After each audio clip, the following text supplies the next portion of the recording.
Selamat sore, salam sehat. Perkenalkan, saya Aldi Mampetua Tambunan, peserta Latsar Kementerian ATR BPN tahun 2021. Saya akan menampilkan tugas individu 2 saya yang berjudul Etika Publik, Komitmen Mutu, dan Anti Korupsi.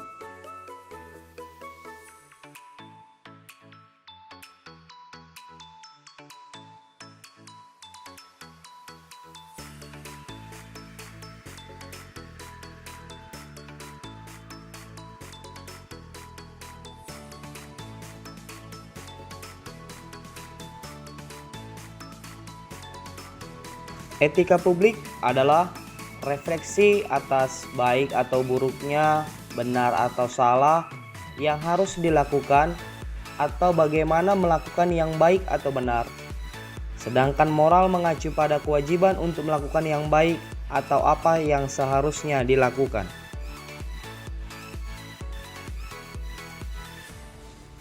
Ada 15 nilai-nilai dasar etika publik yang tercantum dalam Undang-Undang ASN pasal yang keempat, yaitu 1.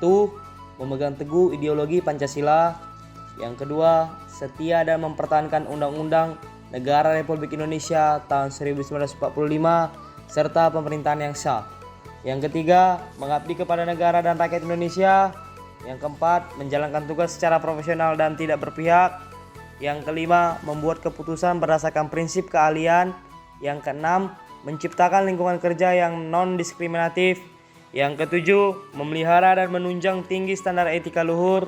Yang kedelapan, mempertanggungjawabkan tindakan dan kinerjanya kepada publik. Hingga yang ke-15, meningkatkan efektivitas sistem pemerintahan yang demokratis sebagai perangkat sistem karir.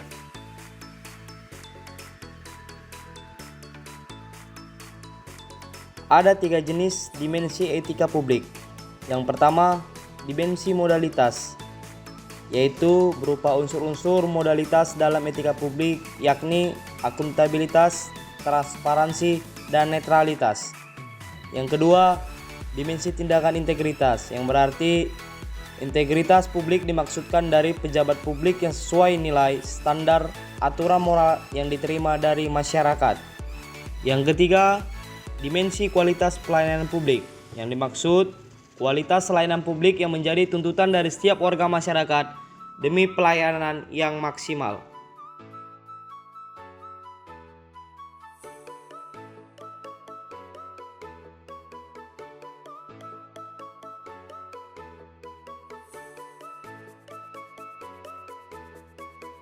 Komitmen adalah suatu keadaan di mana seseorang membuat perjanjian atau keterikatan baik kepada orang lain yang tercermin dalam tindakan atau perilaku tertentu yang dilakukan secara sukarela.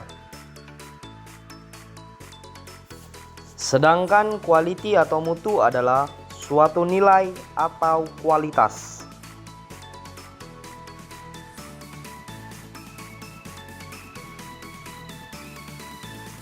Jadi dapat kita simpulkan, komitmen mutu adalah sebuah janji pada diri seseorang secara sukarela yang tercermin dalam tindakan seseorang untuk menjaga mutu atau kualitas barang jasa. Ada 4 indikator komitmen mutu. Yang pertama, efektivitas. Adalah sejauh mana organisasi dapat mencapai tujuan yang ditetapkan atau berhasil mencapai apapun yang coba dikerjakan. Yang kedua, efisiensi.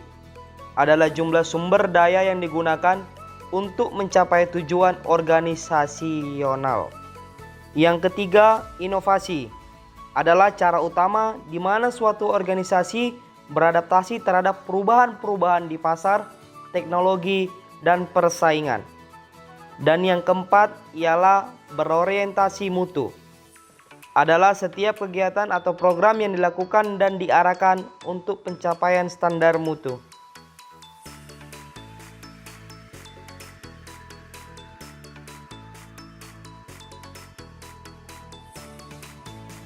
KPK menunjukkan sejumlah barang bukti dugaan suap pengadaan barang atau jasa terkait bansos penanganan COVID-19 di Kementerian Sosial. Mantan Menteri Kelautan dan Perikanan Edi Prabowo hari ini menjalani sidang dakwaan di Pengadilan Tipikor. Jaksa menyebut Edi Prabowo menerima suap terkait izin ekspor benih lobster. Inilah uang yang disita KPK dalam kasus korupsi yang menjerat Gubernur Sulawesi Selatan Nurdin Abdullah. KPK mengatakan uang tersebut disita dari Sekretaris Dinas PUTR Provinsi Sulawesi Selatan Edi Rahmat. Dari video sebelumnya dapat kita simpulkan korupsi itu terbagi atas 4. Yang pertama yaitu penyelewengan uang atau barang milik perusahaan atau negara. Yang kedua, tindakan penyuapan. Yang ketiga, penerima komisi secara tidak sah. Dan yang keempat yaitu setiap perilaku korupsi belum tentu merupakan tindakan pidana korupsi. Ada beberapa penyebab korupsi. Yang pertama, penegakan hukum tidak konsisten, penyalahgunaan kekuasaan atau kewenangan, langkah lingkungan yang anti korup, rendahnya pendapatan penyelenggara negara, kemiskinan atau keserakahan, keuntungan korupsi yang lebih besar daripada kerugian yang ditangkap, pemberian imbalan jasa, dan gagalnya pendidikan agama dan etika. Ada beberapa macam jenis-jenis korupsi, antara lain suap menyuap,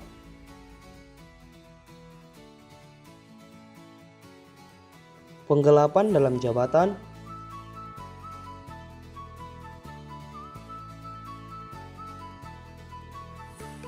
perbuatan curang,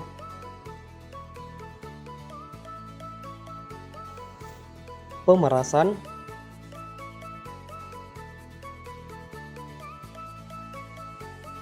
kerugian uang negara,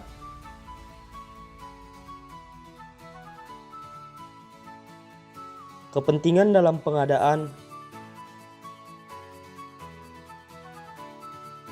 dan gratifikasi.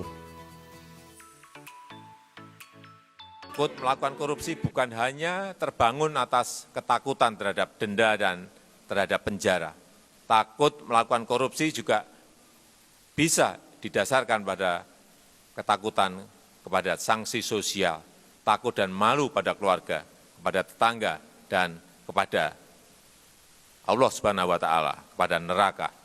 Oleh karena itu, saya mengajak seluruh komponen bangsa untuk menjadi bagian penting dari gerakan budaya anti korupsi ini.